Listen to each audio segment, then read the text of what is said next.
Hi there, I am Bethany Londyn, founder of healthAddiKt and the Mainstream Mission, where we are taking the alternative out of alternative care. We are looking to raise consciousness around health and well-being, and we're bringing to you stories from different people that have different backgrounds, whether it's a doctor or fitness expert or someone that's cured themselves through stretching. There are so many different unique and alternative methods that people aren't even aware of. And so we're here to share that journey with you. And I'm so excited that you've come to listen. And please share if this supports you with your people, because everyone deserves to hear these amazing messages of people taking on their health. So, thank you again. Hello, I am Bethany Londyn, and with healthAddiKt today we have V from the Paleo Boss Lady. She's amazing and she's a miracle, and she's going to share with us why. Hello, how are you? I'm good. I'm excited to be here. I'm so excited to have you here. Yeah, a miracle, right? She's always like, I'm a miracle, I'm a miracle. I mean, just think of saying that every single day, like just what that does for your self-esteem, walking around town being like, I'm a miracle. Yeah, it's something I'm still getting used to. I've been a miracle just a little over 1,400 days. Who's counting? You are. I have secondary progressive MS, which up until my miracle status and someone before me's miracle status, most of the people in that category that have secondary progressive MS, we end up institutionalized and or homeless. It is a severely debilitating disease, and it was literally taking life from me every single day, to the point that I had lost bilateral use of both of my hands, and I had trouble swallowing. I had full So 1,400 days ago, did it start? That's when you figured out you had it? The 1,400 days ago, I started kicking it to the curb. Got it. So up until So how long ago? I'm 52 and a half, and when I got diagnosed with MS at 24 years old. Yeah, that's young. It is young, but I really, really believe I've had it pretty much my whole life, because I had a lot of things in my life that no one could really quite understand what they were, illnesses. Mm-hmm. Was diagnosed with MS in my 20s, and was really debilitated in the beginning, and then got better for like 10 years, and then after that it came with a vengeance, meaning MS was taking things from me, my eyesight, my hands, feeling voluntary bodily movements, just pretty much anything that it wanted, and it changed sometimes day to day, hour to hour. I was a victim in waiting, and in that little 10-year span that I mentioned, when I didn't really have too many problems, I was fortunate enough to build and sell quite a few technology companies, believe it or not. So when MS really came knocking at my door and taking things away from me, which resulted in the loss of both of my hands and trouble swallowing, I had full-time care. I had people living with me, and And you were still working at the time, or no? No, I became legally disabled at this point. Okay. I had the resources. What age was that? I became legally disabled. Someone just asked me this recently. I believe it was 37. Either 37 or 39. So you only count the important part. Yeah, right. I know, right? Because the true story about the legally disabled is, I thought I became disabled in December of whatever year it was, and the United States government, when they officially made me legally disabled, they said it was August, which most people are really happy about because they fight for disability. I cried because I didn't want to be that disabled. I wanted it to be December, and they said no, it was August. So I really struggled with the whole, even though now I'm grateful, because that does help me to be able to live and pay my bills, because I've exhausted all of my own financial resources. And even though I was successful and had made millions of dollars in my career. She made millions of dollars, was wildly successful, and ended up getting to use all of those funds on herself. Yeah, for her health. Literally. And I was motivated by facing homelessness or institutionalization for real. My money was running out. I couldn't, without someone caring for me, I was barely able to feed myself and dress myself. Well, and, like, no offense, I immediately think of, like, my grandpa, and, like, when he went into the senior home, and, like, that's complete, like, for him, legally disabled, you know? Like, he's disabled, we took his car away, and it's, like, completely taking away your freedom. That was me. I had a car, but I only had a car to use it as bribery to get other people to bring me places because I couldn't drive. So I'd be like, would you mind driving me to the grocery store, and you can use my car and my gas? Because one of the things when you live in Venice Beach, where we live, you don't really need a car. You can walk, you can ride a bike. So I would specifically target people that I knew didn't have a car that probably could use going to places. That was a way for me to get things, because when you don't have use of your hands, sure, I have access to the bus and I could walk to the bus most days. But once I got stuff, I didn't know how to transport it back. Because I couldn't use my hands, right? So and it was before they had delivery services. So I'm facing institutionalization, and my physical therapist at the time said to me, "You're the ideal patient. You do everything you're told." Gold star. Yeah, literally. And, she was didn't know what to do anymore. But she herself was just diagnosed with celiac. So she said, I've given up gluten and it's totally changed the way I feel in my body. Why don't you just try that? It won't hurt. And I did, and instantly my body started reacting in a positive way. Like in a day? Like in a week? In 3 weeks. 3 weeks. I had involuntary limb jumping, and that was one of the main reasons why I couldn't drive. That is. I would be sitting here, and sometimes maybe my arm would flail and hit you, or my leg would, I had no control or no ability to know what was going to happen. Of the arms. Almost. And that's why driving for me, because I didn't want to hit the gas or the brake at a wrong time, right? That was really what stopped me from not driving for a long time. That was the first thing that went away, and it's never come back. So I knew if giving up gluten had that result, that there had to be a way for me to consider treating multiple sclerosis using food.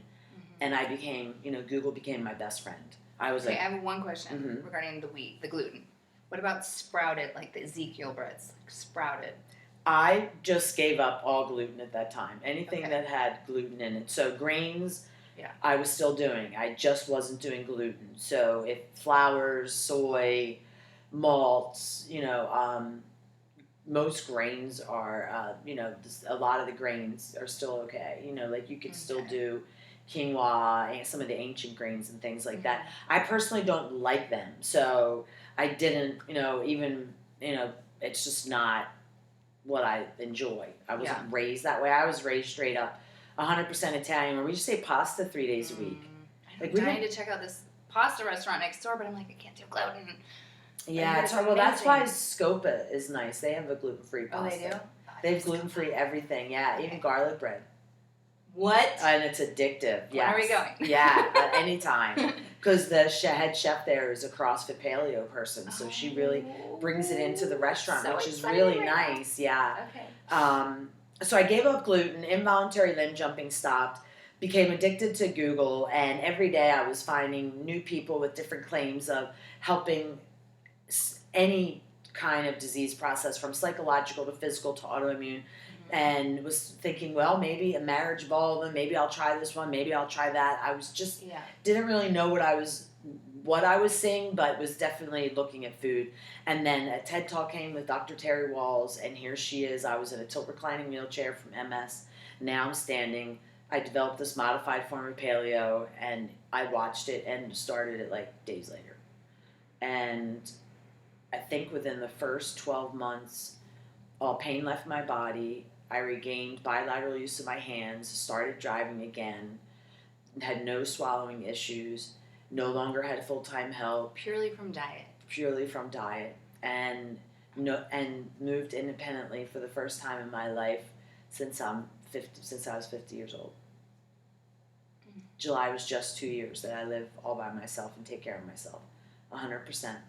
And I'm like 14, and even I went to my physical therapist a week ago today, and I see him once a month, and he was asking me, they ask you what's your home routine, how you feeling, just to check in like a doctor would, right? And we were checking in, and thank God for things like this. It's almost like a journal. It is a journal. My physical therapist pulled out a paper like almost a year ago, and he's like, look where you were here. and you were seeing me twice a week. You're seeing me now once a month, and you're still continuing to heal. So the beauty of my life is I continue to heal. I mean, some of the big changes are when I first got sick with MS, I lost complete feeling on the left side of my body and never had that. And I've only had it back, it was a year in March. But something that's been gone for, 28 plus years. It's so amazing that this is from diet. I mean, do you work out or? Well, it's really, I mean, it is diet driven, but it's also a lifestyle. So I don't want to discount what goes in other than that. But for me, diet was the last piece of the puzzle. So it's an overall lifestyle. The first part of the puzzle that I worked on was movement. So I have been moving and continue to move every day. So movement for me has evolved and changed depending on my disease process, depending on where I live, time of year, many factors, injuries, all kinds of things. But for the most part, it's been fairly consistent with yoga, ball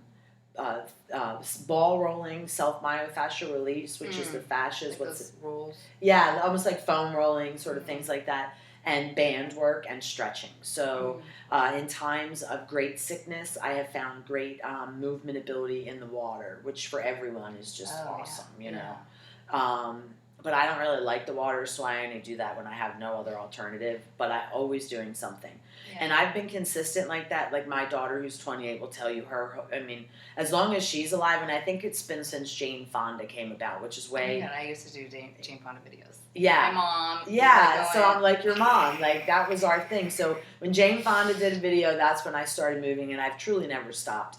And then mindfulness came into play when my MS started really taking from me. When I was losing the battle because I was losing my mind. Yeah. And I needed to really learn meditation, mindfulness, staying present. Because my tendency and the tendency of a lot of people that have MS is we lack emotional boundaries. So, I won't go see a movie that's sad because I've been known to cry for 7 days uninterrupted and still not be sad. So, yeah, they say 10 to 15% of us have this issue, and I've literally had it since I'm a little girl, since I was in 6th grade. So if things I know are stressors, really big stressors, I have to avoid them because of my disease, and that is something that is getting better with diet, but I still do have that problem. Well, because we have stresses every single day right. to overcome. So so you have to learn how to sort of manage them. And the ones I think all of us have those times when there's those broken record stressors that are the same message over and over again. Analysis paralysis. Right, that's awesome. When you have analysis paralysis, what do you have that turns that off? And sometimes people with MS, our analysis paralysis is like a steroid injection. It's whoop, way too much. So I really had to learn helpful tools to bring it down to a normal level that I could apply therapeutic tools and deal with. So I really worked hard on those two things. Diet was the last thing that I plugged in. I really believe that is why, second to Dr. Terry Walls, I'm the most healed warrior and the longest warrior that we know of, where most of the people that are now coming at using food don't have the other two. So it takes them a little longer to be, because they want their miracle status maybe to look exactly like mine, which looks like I'm completely normal and I have nothing wrong with me, which for a lot of us, that outcome doesn't happen overnight. And for me, it didn't. Like Mary Ellen, the one I was just telling you about, she has haters. Yeah, you do have haters. We don't believe you. You don't have MS. Nice try. That, it's funny. I fought a long time with a handicap parking sticker, and every time I've got one from the government, I've always been forced to do it, either through a teacher, a family member, a doctor, a friend. And now and then the reason why I fought it was because most of the time people would yell at me, not because I didn't need it. So I would rather, before I became healthy in my thoughts, I was willing to sacrifice my own well-being because of the judgment of other people, where now I am proud to have that handicap. Yeah, but it took me a long time to get there, so I feel like that's why the mental piece and the movement piece, because we all need to move. Whether you have a disease or not, we've all been told, get moving, get moving. So moving we all need to do. The mentals, we all need to have our mentals right, you know. Yeah. And then the food piece, you know, for me, it's the Walls Protocol, which is a modified form of paleo. For someone else, it might be vegan. For some people, it may be vegetarian. It could be pescatarian. No, whatever it is. Yeah. But what it really involves is having a conversation with your body and stopping the autopilot of life and realizing that what we put in our mouth matters. And if it comes out of a box, can, or jar, it's probably not real food. It probably has chemicals in it. You should probably pay attention to that. Yeah. That's why I'm here. You, just from what I've seen, watching, being attached to your social media, you're all about farmers markets. I am, and we are spoiled in California because literally we can go to one every day, and I know that's not the way it is for other places. So if you can't get things at the farmer's market, if you can, that's great. And a lot of times people are like, yeah, but it doesn't save you any money. It's like, I understand that, but it also is supporting a local farmer, small business. Yeah. It's usually picked that day, so it hasn't had transport, delivery, all of those. So it's as fresh could be, yeah. And a lot of times now you're establishing a rapport, so there's community involved. And, I've always found that it ends up being a bigger bounty because once you know your farmer or your person at the market, they always save things for you, give you extra stuff, throw extra, so I really am about that. But let's say you can't get to a farmer's market. I would really recommend looking into CSAs, which are, Yes, my sister does. Yeah, where you can have farmers that deliver, or maybe they collectively work with other farmers and they'll deliver goods to you. Yeah. Or they have a central meeting pickup place where you can go and get a box. Some of them you can customize. If you can't do a CSA, some people can actually go to their local, they can find a co-op, a local cooperative. Mm-hmm. Like we have one in Santa Monica, and I know even when I lived in I've heard about it. I need to go. It's awesome. Yeah. And even when I lived in Delaware, which is a smaller state on the East Coast, doesn't have a full-time growing season, they had a wonderful cooperative there. So you can really find them in almost any place, especially college towns a lot of times have those. Another resource is, believe it or not, is some of the Chinese markets have organic stuff, have more produce than you'd think. They have vegetables I've never even heard of. Well, and that's one of the things Dr. Walls challenges us to do is to consume 200 herbs, fruits, or vegetables in a year. Think about that. Different in 1 year. Like, that's not easy. Get out a dry erase board and start. Yep. So sometimes I just try and have a whole bunch in a meal. Mm-hmm. Like, all right, this meal had 15 different herbs, fruits, and vegetables, because you can go crazy with herbs, just adding 4 or 5 herbs elevates that. And then so a CSA, also a cooperative, and then if you don't have any of those things available to you, what I would really recommend is when you go to your local grocery store, try and buy organic when you can, but also seasonal and local. Mm-hmm. And if you can't afford But I really want a banana. Yeah, and you can have a banana. And actually, the thing about bananas is you don't have to buy them organic because they are part of the Clean 15. Do you know about the Clean 15? I do not know about the Clean 15. Tell me about the Clean 15. There's called the Dirty Dozen. Because I always pay more for my organic. Okay. There's the Dirty Dozen and the Clean 15. And the Dirty Dozen are fruits and vegetables that are the highest pesticide load that you should always, always, always buy organic, which would be strawberries, apples. I'm trying to think of off the top of my head what I can think of. But those are 2 definite ones. Your kale should always be organic. But then they have the Clean 15, which you can buy not organic and you're typically okay, which would be pineapple, which is onions, which cabbage. What's which cabbage? Or also cabbage. Just cabbages. I'm like, what's which? And like sweet potatoes. I'm trying to think.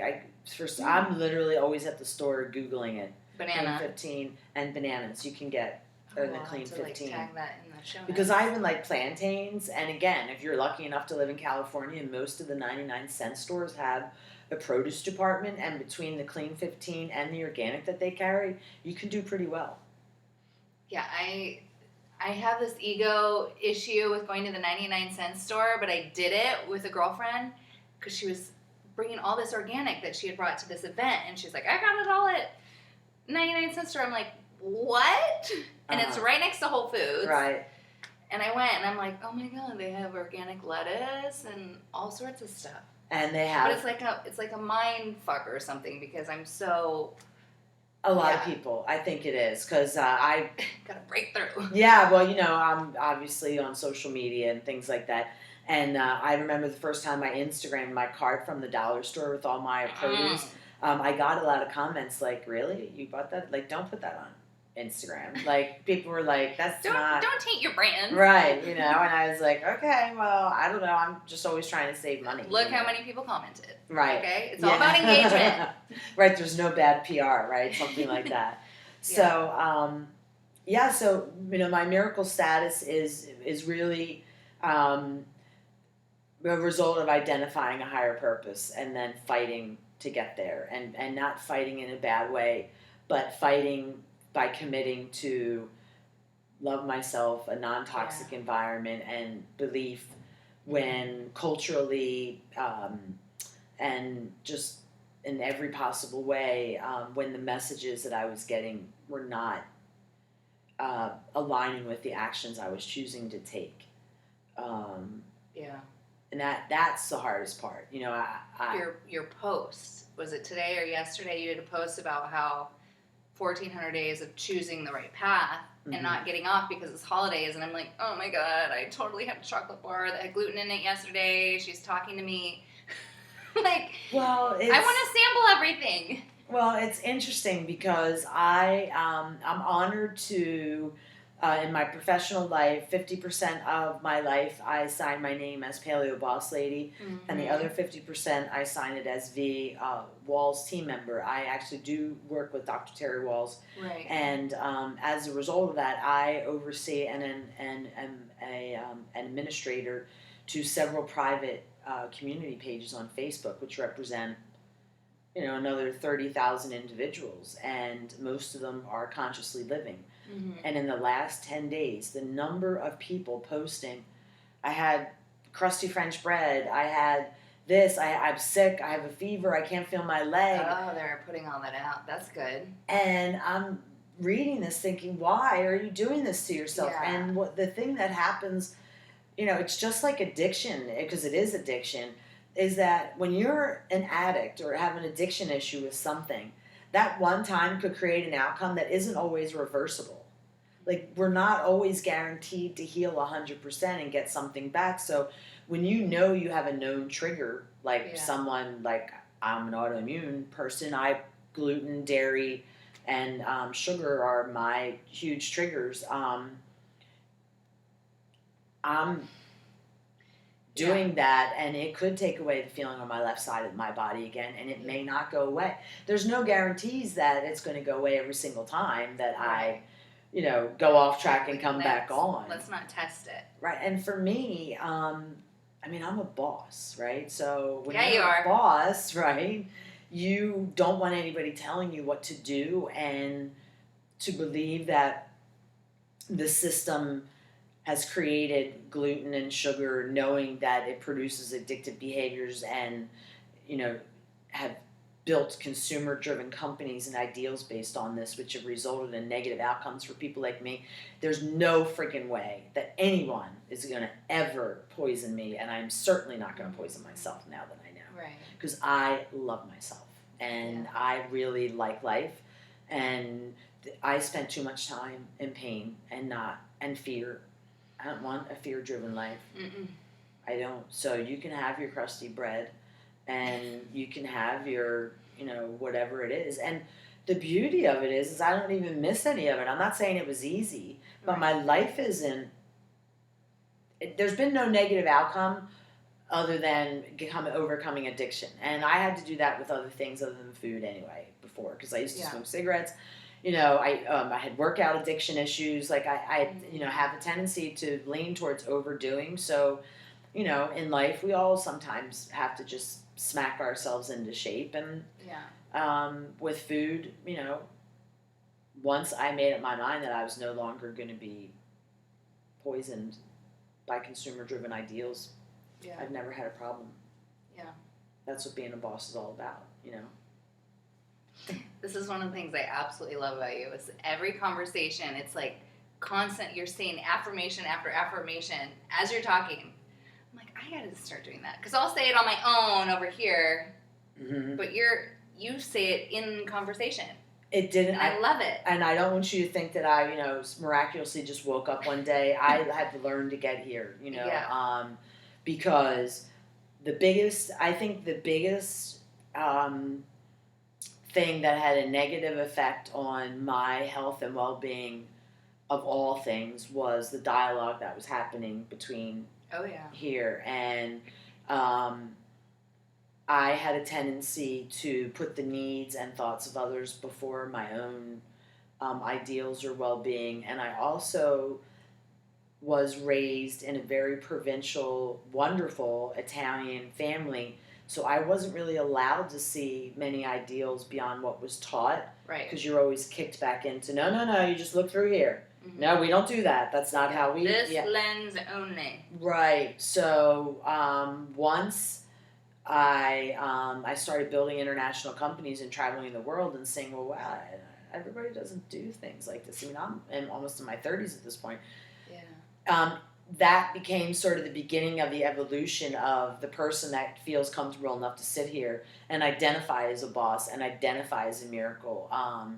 Because my evolution up until my early 30s was, it was all predetermined. Well, your parents say that you are.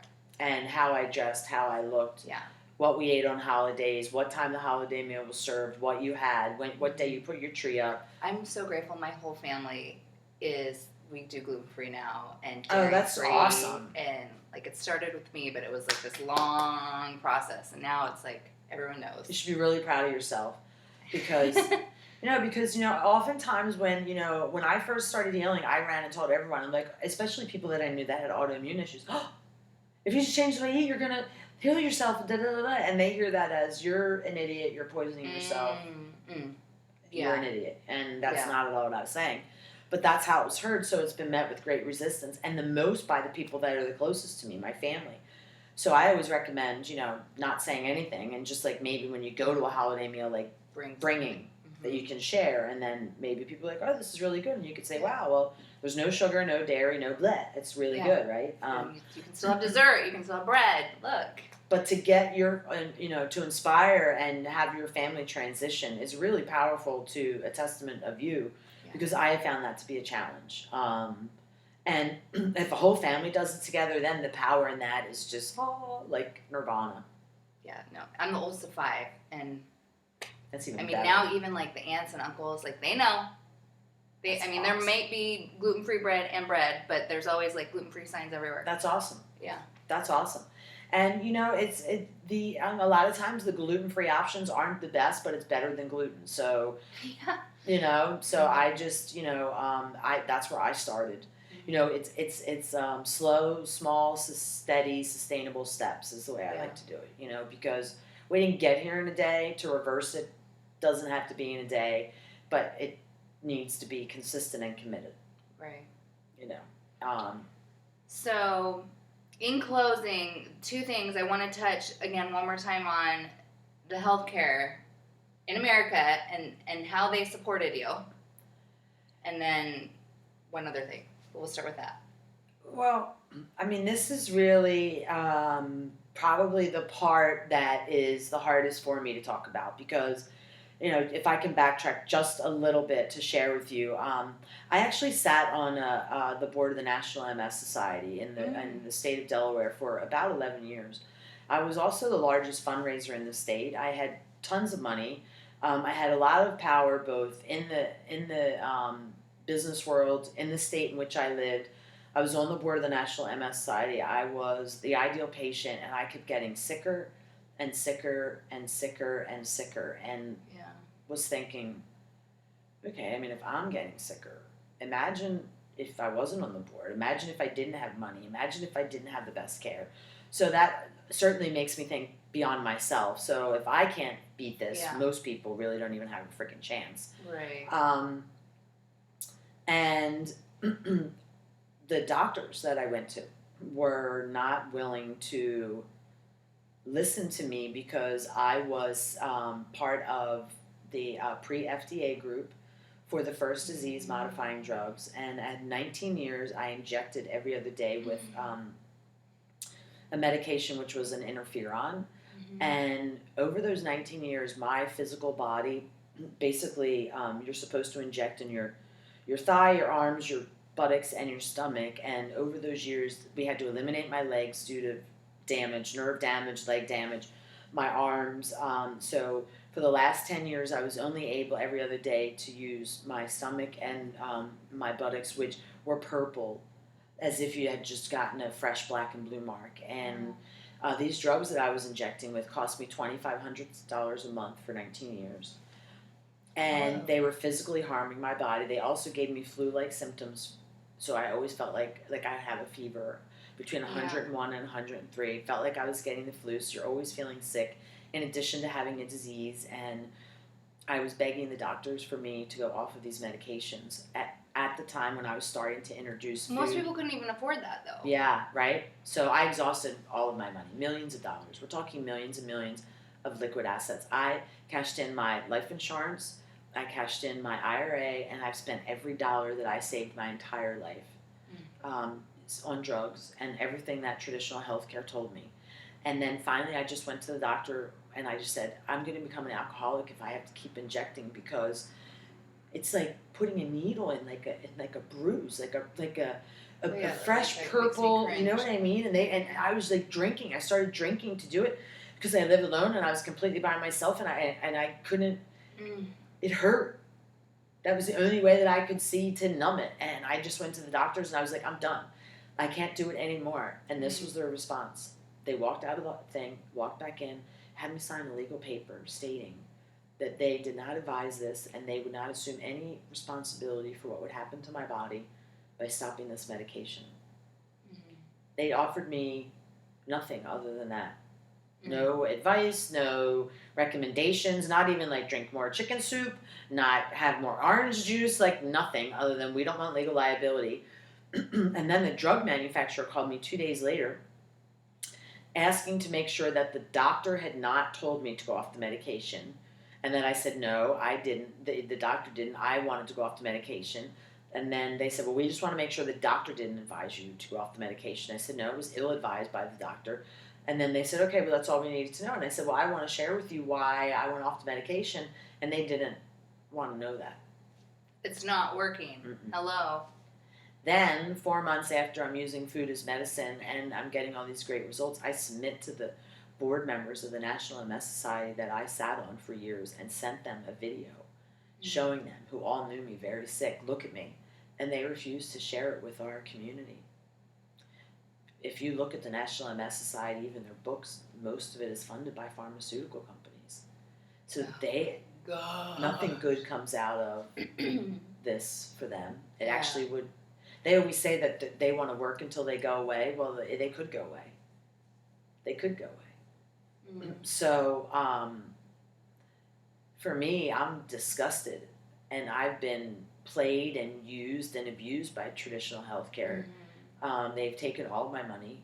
They gladly took all of my money. And who knows what effects. Just all the MRIs. I was injected with an interactive dye 31 times to have MRIs. And we know that it'll take my body at least 11 years to detoxify from that. So I have radioactive substance in my body that I will have for a minimum of 11 years, only because the doctors insisted every month I have an MRI. I haven't had an MRI in 4 years, and I'll probably never have one for the rest of my life. Yeah. Because we don't need to see. Yeah. Isn't that unbelievable?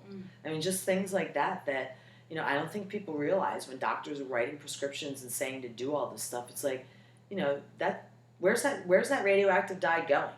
Yeah. What is that doing to your body? We weren't built to have this stuff in us. We're built to have fresh vegetables and fruit and simple.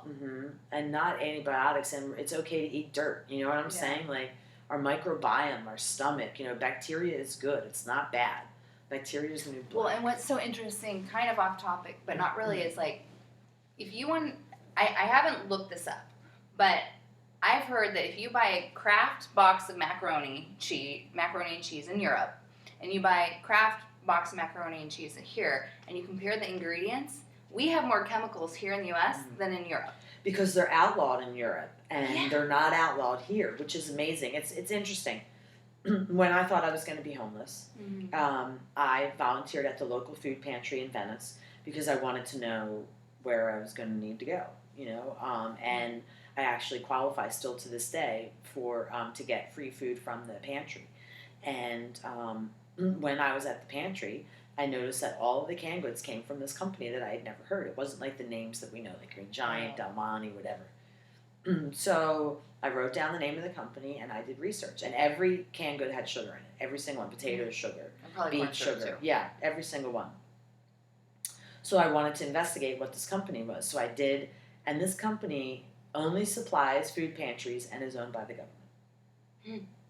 So it's almost like we're even controlling the food that we're giving our most in need, and even that we're putting poison in. Yeah, and there's so many mentally challenged people. Right. Like why? And we're the other feeding that. Well, and the other thing is that a food pantry, is that really empowering people when they have to come every week to get their food? Why don't we teach people how to grow food? That's what I did. So that's what I learned at the food pantry. But this was great, and I'm glad it was a resource. But instead, I chose to teach people how to grow food so that if they couldn't make it to the food pantry, then at least maybe they had something in their backyard or in their house, because you can grow stuff in your house. Yeah. So, but it's interesting when you think about the monopoly of all of it. And I was not serviced in any productive, positive way by our healthcare system, by the National MS Society, by any organization that has been sanctioned in mass as supportive of... Supposed to have our back. Yeah.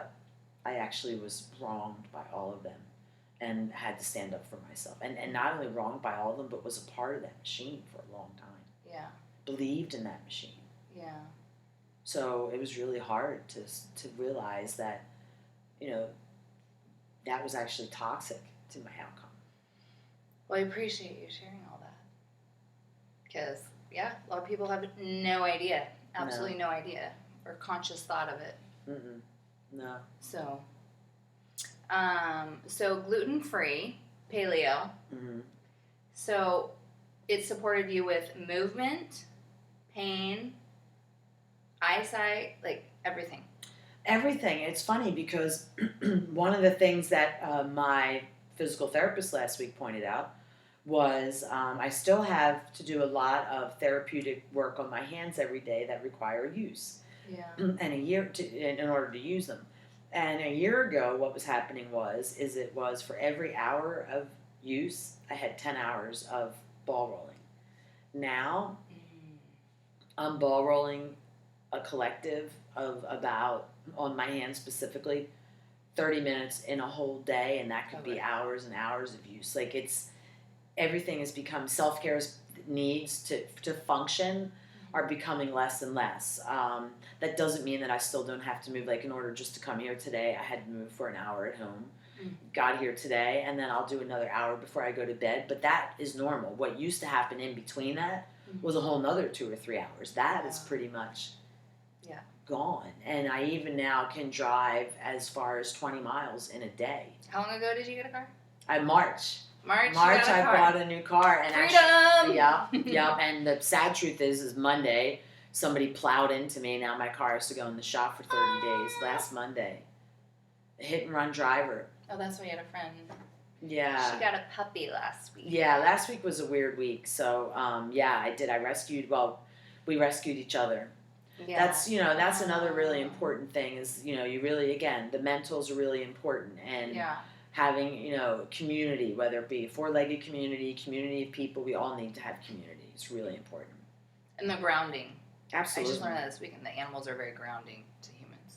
Mm-hmm. It makes sense. It really does.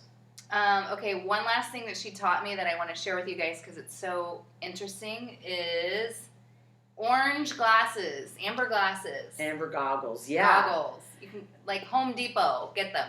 Yeah, or even if you don't even want to go to Home Depot, you can get them at Amazon. Just type in amber goggles, orange glasses. They're usually around $8 to $12. They're plastic. They're like construction person glasses, right? And I know, and they're the new craze. The reason why you want those is because for many of us, we're in front of a blue screen, a computer or iPhone, smartphone, whatever the heck it is. And what has happened as a result, again, these are things that we don't even realize, is that in before all of that, before television, before iPhones, before all of those things, as the sun went down, light would diminish, even in our homes, and our bodies would start secreting melatonin, which produced the need to go to sleep, or the desire to sleep. That's not happening anymore, so people are having issues sleeping. If you start wearing amber goggles about 2 hours before sleeping, and you can use them while you're on the computer watching television, you'll start secreting melatonin, and therefore you'll get tired. There you have it. That's so interesting, right? And you don't even have to. But my eyes, I feel like my eyes get tired, so I'm thinking this will support it too. Everything, your eyes, your overall, it'll just give you an energy boost, your whole body. Oh wow. Mm-hmm. And if you're someone like me that wears magnifiers, very seldom you'll see the magnifiers with the goggles over. It's a hot look. Yeah. Oh, So, totally. yeah, my true. evening I'm look gonna at tag night. you when I. Yeah, it's hot. It's when hot. I get some. Okay, cool. And so, where can we find you? PaleoBossLady.com everywhere. I have a website. You can find me on Periscope, Instagram, Facebook, Twitter, Pinterest. I have a blog. Everywhere. So she's sharing recipes constantly that she's doing, like dessert. It is possible to do dessert. Yeah. And actually, today was sugar-free pear butter that you don't even have to peel the pears, and you just put it in a crock pot. Free. All free. Amazing. Mm-hmm. Love it. So do I. And do you have a movie? Or are you going to do a cookbook eventually? Yeah, I have 3 cookbooks. I have Titillating Tapas, Badass Brunch, and the Paleo Perfect Holidays, which are actually party planners. So they're not only just how to cook using original recipes, but they're actually how to, shopping lists, 5-day planners, so that all you need to do is have a good time at your party and dance. Everything is done way ahead of time. Nice. And then the other thing is this year in 2016, my story will be in a feature film that is coming out in April in 1,100 theaters. Yeah, that's pretty awesome. They're still working on the name. It was going to be, it's a terrible name they originally had, so it's not going to be this. But originally it was going to be called A Probiotic Life. No one liked that. Like, bleh. So who knows what the new name is going to be. I think it's going to be You Can All Be a Miracle, or We Can All Be Our Own. Because that's going to be the last line of the movie, which is me saying we can all be our own miracles, or how to be our own miracle. I love it. I think is what, and that will be happening. So exciting. Yeah, and I know Cooking Light magazine is going to do a big editorial piece on that. They confirmed, so I'm excited about that. And then I'm also in Food as Medicine, a documentary film, which has been following 3 individuals for the last year that have serious disease issues that are going to try using food as medicine. And then they've interviewed me and Dr. Terry Walls as sort of the color commentary behind that. Yeah. So it's very exciting. 2 films in 2016. Big year for you. Yes, very big year. And then I'm glad we got on your books. I'm honored. I'm honored to be here. Thank you. Yeah. I'm so grateful you're here. I'm so excited about this movie. So am I. That's like big time. Red carpet, they say. Yeah, I don't know. Yeah. Yeah, I did learn that when you're in a movie and they say your call time's from like 8 a.m. to 12 p.m., that means all day. Because it just is all day. It's an all day, and it's very exhausting because they want you to do the same thing 500 times, and I really had a hard time with a lot of it. And then when I was telling my story, the whole film crew cried, so we had to take breaks because everyone was crying. Because they made me share from when I was born to the modern day. Yeah. That's so awesome. So it's moving. It's going to be moving. I think it's going to... We'll update everybody when it comes out, for sure. But yes, okay. Thank you so much. Thank you. And happy, thankful time for everyone. This is a great time of year. It is. Share what you're grateful for with everybody. Yeah. Yeah. And even with yourself. Mm-hmm. sit back and say to I'm yourself, grateful that I can move yeah, or and walk and go work out. And even like, what have I done in this year that I'm grateful for? You know, Yeah. some of us, maybe it was doing nothing when our instinct is to do something. You know what I mean? Like, sometimes just being is a great thing. Just being. Mm-hmm. Completely agree. Yep. Being present with ourselves. Yep. So hopefully you guys pick some amazing inspiration and tips and tricks out of here, and I'm so grateful to have Bea with us. She's amazing. I love her energy. If you even just see her emails, like instead of saying regards or sincerely, she goes, raise the roof. That's how she ends her emails. They're amazing. I love them. I do. She does. It's so normal for me that I don't even think that. Someone just said to me the other day, they're like, I love how you always say, I hope you're having the day you wish for. I'm like, because I do. Yeah. And they're like, yeah, but nobody does. I'm like, yeah, but I do. So that's why I say that. And they're like, but no one says that. And I'm like, well, I'm glad I do, because I do. Yeah. Just, it's a trickle effect. Mm-hmm. It's a trickle effect. It is. Creating a difference. Mm-hmm. So if you guys have any stories that you would like to share as well, feel free to write us. Would love to share your story of how you've taken your health into your own hands and conquered. And yeah, that's it. So have an amazing and beautiful day. We'll talk to you soon. Ciao. Bye. Thank you guys so much for being here. I hope you were as inspired as I was for that last message. So powerful, so powerful. And remember, if you have friends and family that also have powerful messages, we want to get them out. They deserve to be heard because we all learn from each other, and there are so many unique ways of healing ourselves that doctors don't even know about. I don't even know about until someone shares with me. So support the mainstream mission. Let's show everyone that there is another way, and let's crush the word alternative so that it's care. We are just being in self-care and proactive about our health, which is our wealth, and yeah, that's what it's all about here at Health Addict and the Mainstream Mission. So please share, and thank you so much again for joining us, and we'll talk to you on the next one. Have a beautiful and blessed day. Bye.